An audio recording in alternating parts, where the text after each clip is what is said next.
as you've just seen in the keynote, we've introduced a ton of new ray tracing and path tracing features into Notch for 0922 release. And this talk, we're going to do a very real, non-bullshit view of what we actually did and what it's going to work, how it's going to work, and how it's going to affect you as users, and how you're going to use this in future. Very real, very honest, and a live demo and everything. So no hiding behind marketing or pre-rendered videos.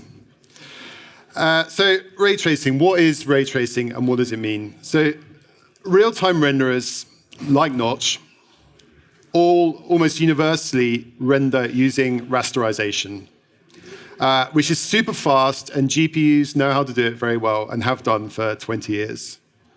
But certain effects, like certain quite important lighting effects, like reflections, refractions, any kind of light bouncing, ambient occlusion, and so on, are not possible with rasterization. So every engine that currently does these effects, including Unity and Unreal, the game engines, and Notch, they have to fake them or approximate them or cheat in some way. Even shadows from lights have to be cheated in some way. And this is great that over the last 20 years, games have come up with many clever ways of faking these important effects, but they are still approximations or fakes. They're cheating. And you can often see, and if you've used any of these engines, you'll immediately know the limitations of these fakes and the ways that they don't work that amazingly well.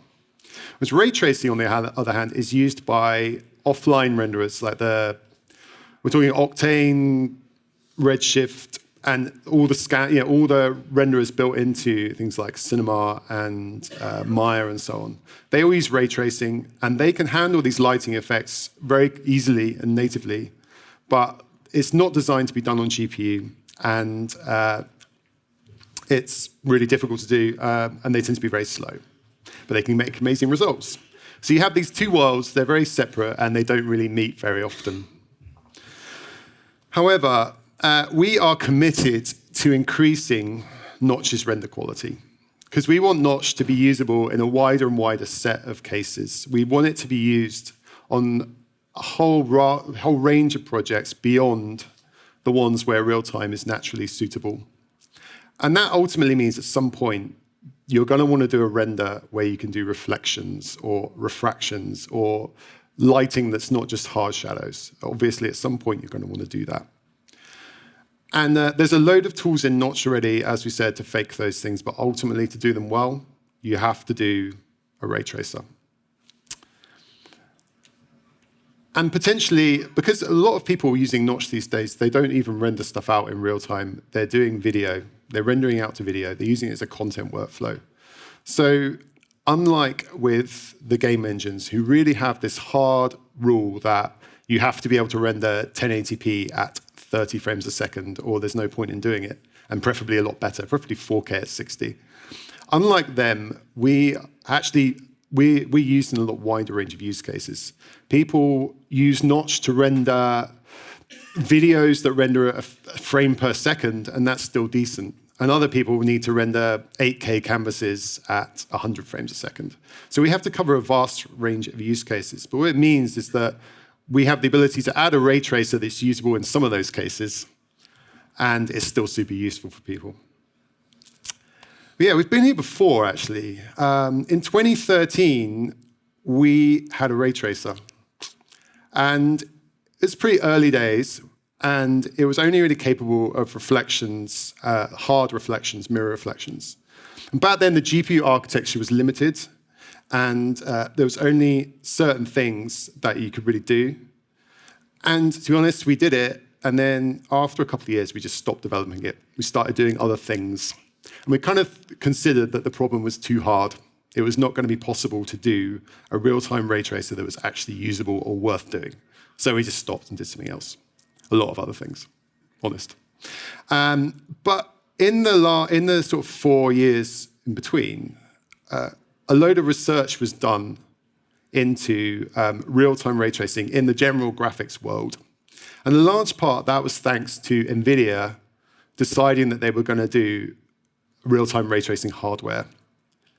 But the thing was, because NVIDIA were doing this hardware, they figured out a load of other things. They figured out how to do some really useful effects without needing tons and tons of rays. And suddenly that made it interesting for us to come back and look at what they were doing and see if we could do something that made that more accessible. So we made a Raytracer, a new Raytracer, designed entirely from scratch. And unlike the ones you've seen in the game engines that were announced recently, we decided to make something that works entirely on existing hardware. And that's because we're not necessarily just targeting this at real time. I don't want to be super disappointing, but this is not going to work in real time in every single project you do. Sorry. This is definitely targeted at a range of workflows. Some stuff is real time. Some stuff is kind of real time in terms of a workflow, so you can interact with your scene in real time, and then it needs a few frames to refine. It's really useful for baking of lighting, for example, static lighting. And it's going to be really useful if you're using Notch to render video and you don't care so much how long a frame takes. So what we've done is we've added this in a way that all the stuff in Notch's current renderer still works and still works alongside it, and completely everything interacts. You can interop ray tracing and non-ray tracing features as much as you like, and everything works. So I guess the elephant in the room is, why is RTX not on? Why have we not used the new NVIDIA RTX hardware? And there's a few answers to that. It's still really early days for RTX and for the technology in general. So if I ask in the room, how many people have a 2080 Ti or an RTX-capable GPU?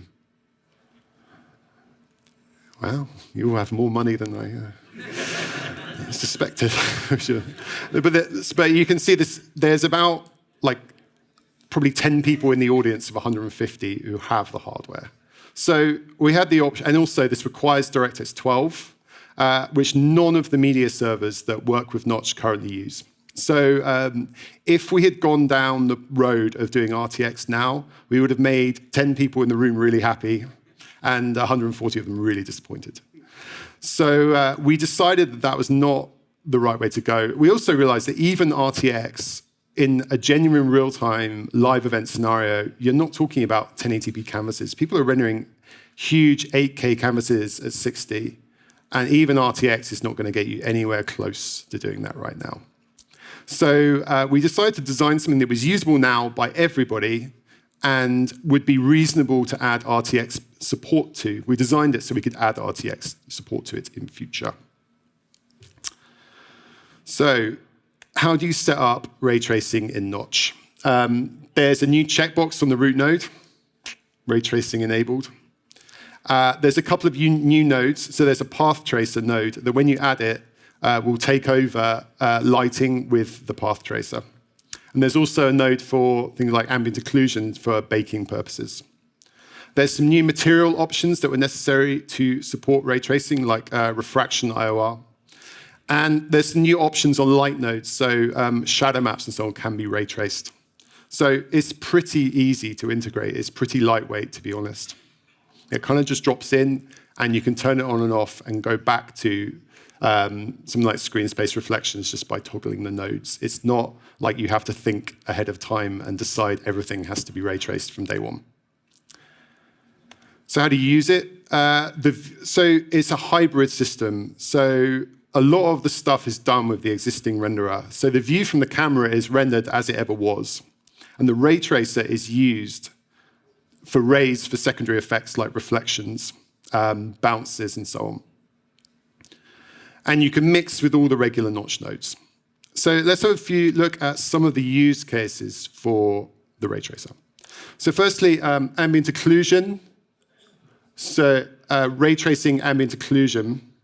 If I compare with the existing solutions in Notch, so you can see this looks pretty decent, like a bake you would get in V-Ray or something like that. It's pretty faithful. So if you look at how it look when you use SSAO node in Notch, you can see the quality is wildly worse. And If you look at how voxel cone, the other way of doing ambient occlusion, looks in Notch, again, the quality is super worse. And you can see if I toggle back and forward between ray traced and voxel cone, just the difference in quality, particularly at interaction points where surfaces meet the ground and so on. There's a really big improvement by being able to use ray tracing. Another case, we've to mirror reflections and refractions, something that was previously impossible to do. And if you compare that with the existing solution, so using screen space reflections, the render would look like this. So no refraction, there's loads of holes in the reflections, the floor is not working at all. And finally, if we look at refraction, glass refraction, multi-bounce refraction, glass is a real nightmare to do even in a Raytracer. And this is actually working pretty well. And finally, a full path trace solution with glossy reflections, diffuse reflections, or interreflections between the objects. And this is working well. So how fast is it? How realistic is it? And how is this achieved? So one of the big things about the change in the way ray tracing was used in the last few years is denoising. So someone figured out that instead of tracing hundreds and hundreds of rays, what you need to do is trace a few rays and then denoise it. The thing is that if you're using Octane or if you're using one of the refining path tracers in an offline tool, you know that you get a noisy image pretty much straight away, and then it has to refine and refine and refine. Because you can get a vague idea of what it's going to look like with one ray per pixel, but you need thousands of rays per pixel to make something that really looks smooth. And that can take a very long time. So what even RTX, what they've done is they've aimed at doing just 1 or 2 rays per pixel and then doing denoising to filter that result and make it actually look good. So we've done that as well. So we've added denoising, which is this magic thing that makes something noisy not noisy. If we really had that, I feel like we'd be selling it for lots of money. So instead, here's how denoising. So this is important because there's tons and tons of marketing material around denoising and around all of this stuff by some people who are very vested in selling a piece of technology. And I want to sell you the actual truth and how it actually works and where it's applicable and where it's not. So how does denoising work in practice? There's 2 methods. The first thing is temporal denoising. And what it basically means is you render a few rays every frame, and those rays are different, and over time they average out to give you a smooth result. And so it refines over a few frames and gets something that looks good. A lot like how temporal anti-aliasing currently works in Notch. And for a still image, this works really well. You can render for a second and get a refined image that looks as good as if you'd done thousands or hundreds of rays per pixel. For a moving image, there are some quite major problems with this. There's problems with ghosting, and you'll see some screenshots about how that looks. So you have to find the areas where your 2 frames, your frame and your previous frames, are no longer matching up, no longer valid, and you have to chuck that information away, which introduces noise. So then you bring in spatial denoising, where you take all the noisy areas and you do what kind of equates to a big edge-aware blur, which smooths out all those areas. The problem with a big edge-aware blur is if you're doing this with animation, if you blur noise, you get splodges, moving splodges. And you also make things that should be sharp not sharp anymore. You make them smooth. So in practice, you can only use spatial denoising very minimally to fix up the areas where temporal doesn't work. So I'm going to give you some screenshots to show what this actually means. So here's ambient occlusion. This is what happens if you render ambient occlusion with 1 ray per pixel. And you see it's actually pretty believable. You can see what's going on, but it's super noisy. And this scene renders in real time at around 30 to 40 frames a second. Now, this is 1 ray per pixel. If I go to 8 rays per pixel, This takes 8 times as long. So it's now taking, instead of rendering in 30 frames a second, it's rendering at more like 4 frames a second. It's very, very slow. And it hasn't actually even removed all the noise. So pay a huge penalty, and it hasn't actually solved the problem. If you use temporal denoising, you can see you get this, which is a almost refined image after a second or so. So it works super well. But as soon as you move the camera, this happens. You get temporal ghosting. So you get smears going across the image, which is obviously not the first thing you want to include in your client render. So what you have to do is you have to find the areas that are no longer valid, because some of the areas, when you move the camera, are still good. Like the open areas of floor, all the information is valid because everything's still visible, but the areas that were where the walls are occluding pixels, they're not valid anymore. So you do something called temporal ghost suppression.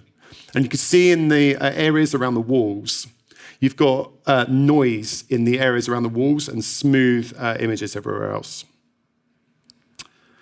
So then have a look at how spatial denoising comes in.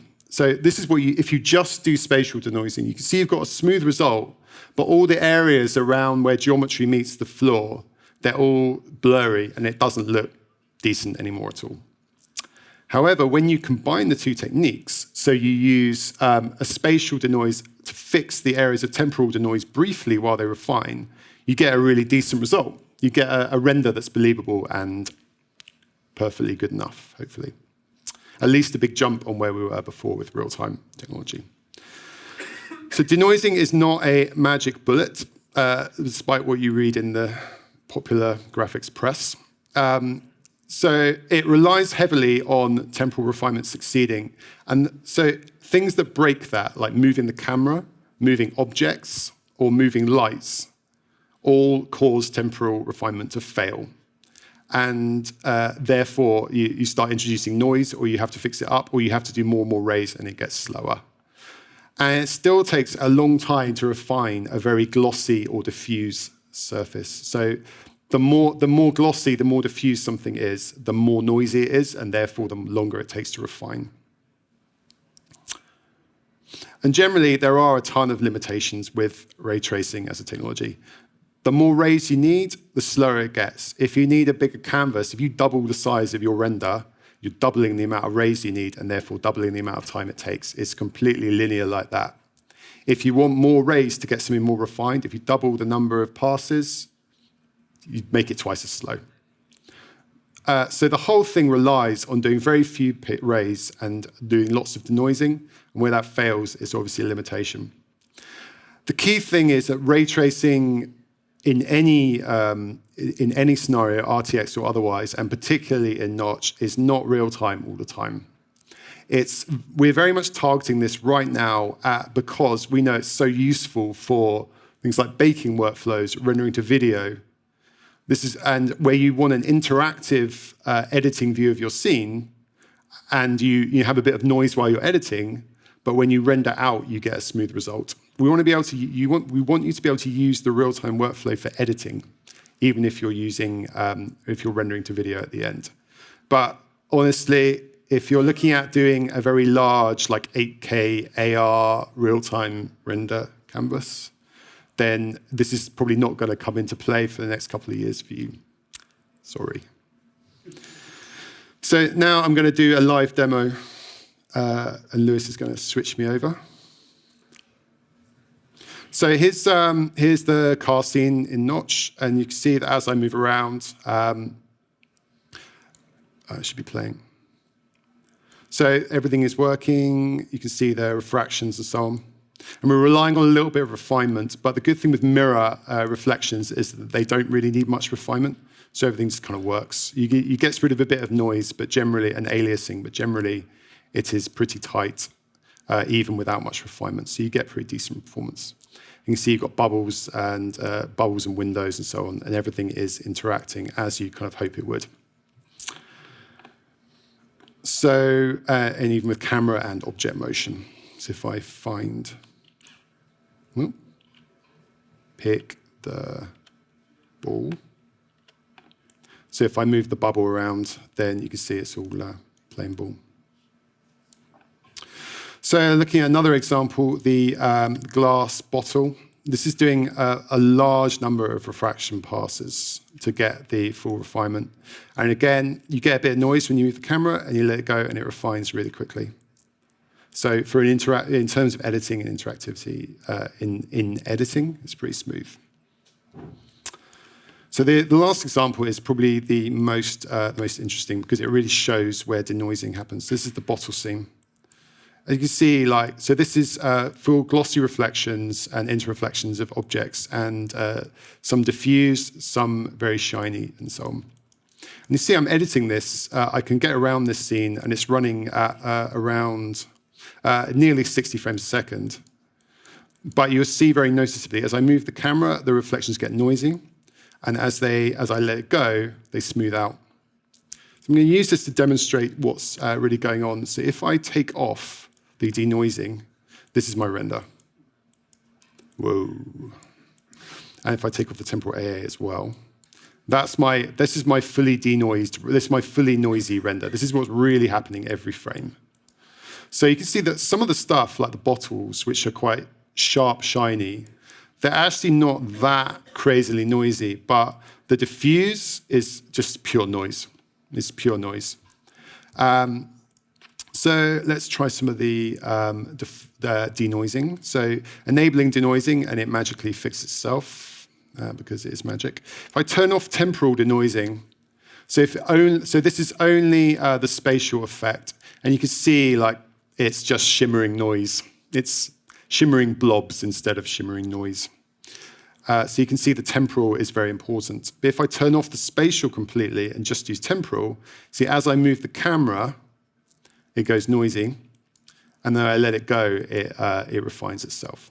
But when you bring them in together, the spatial hides some of the artifacts, some but not all. And obviously I can move objects. So if I can move objects up and down, and everything behaves itself more or less, and we let it go, and it refines. And this is probably pretty similar to how you're used to working with something like Octane, where you get a noisy render and it refines. But you get the advantage here of the being able to use the rest of the Notch workflow and still having a really quick, interactive, high-quality lighting scenario. So I don't want to go on too much more, but I'm happy to take questions. Yeah, Michael. At the moment, no, but potentially. One of the good things is Raytracing does scale really well to multiple GPUs, so it's probably something that we'll, at least for rendering out, for video rendering, potentially. Sorry, I meant to repeat the question. Yeah, you did. I didn't. Yeah, thank you for that. And so the question was multi-GPU or not, and the answer was something vague where I brushed the question away. Yeah. What GPU are you running this example on? This is running on a 1080 Ti. Yeah. Is anything baked? No, nothing's baked. It's completely real time. There's a big HDR in the back, but other than that, no, it's all real time. Is this for samples? Is this for rays per pixel? This is 1 ray per pixel. So I can actually show you how it looks if we do more rays per pixel and how it affects things. Where the hell is this thing? There we go. All right, so take off denoising. This is 1 ray per pixel. 2, 4. Watch my frame rate go down. 8. 16. 32. So at 32, I'm now down to 4 FPS, and it's still noisy. But because the diffuse effects, most of the specular stuff at 32 has refined, but the diffuse is not going to refine. But what it does mean is the more rays per pixel you do, it does refine a bit quicker. So what in a render scenario, because temporal still works in a render scenario, as long as stuff is only moving a bit, we chuck up the samples and up and up and up until, And one of the pieces of development that's going on in the moment is adding samples smartly, so only the areas of noise get more and more samples. So that will improve things quite a lot. Any more? Yeah? Are there new options in the exporting video? There will be a number of rays passes option. So you can bump that up only on export. Because this is very much like you have one setting for interactivity, and then when you render out, you bump up. Any more? Oh, yeah? Limitation on number of likes in the scene? No. So this is actually one of the things we did that is kind of cool. We still use a load of the existing Notch renderer to do things like lights on the bounces. So you can use things like lights with shadow maps, which is super fast, to do the lighting on the bounce rays. This means that we can get a really big speed up versus a lot of the other solutions. And it also means that all the stuff in Notch that we've been adding for like the last however many, God knows how many years, still works. It's all still compatible, it still rolls in. So we can take advantage of everything we did with like deferred rendering and so on. Yeah. It's the same light node, or is it a Raytracing? Same. The only new node in this scene is the path tracing node here. Oh, I really should turn bounces down now.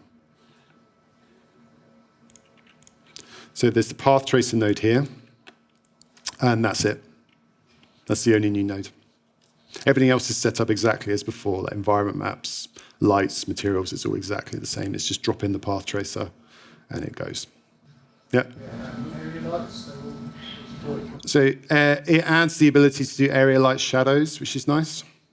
Yeah, and area lights still work. But yeah, it's something that was previously not possible was area light shadows, and that now works. So that's cool. As these real samples get heavier, do you have plans to decouple rendering of the user interface with rendering of the main scene so that user interface interaction? The question was, do we plan to decouple the UI updates from the renderer updates? The answer is yes, definitely, and probably quite soon because this is getting heavier and heavier.